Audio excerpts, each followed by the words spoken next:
Magandang araw po sa inyong lahat. Ako po pala si Liana Bernice C. De La Cruz, SPG Grade 4 Counselor. Inaanyayahan ko po kayo na makilahok sa darating na Brigada Eskwela upang maging malinis at maayos ang ating paaralan. Maraming salamat po!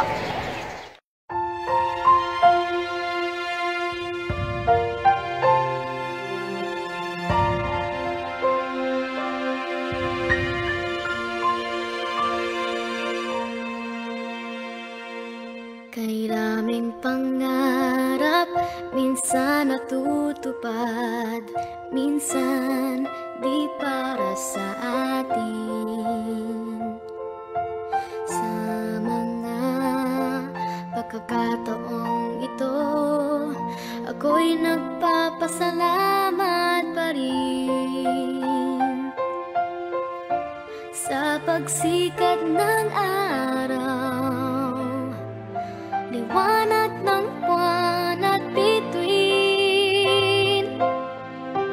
tubig sa dagat, mga puno't bundok.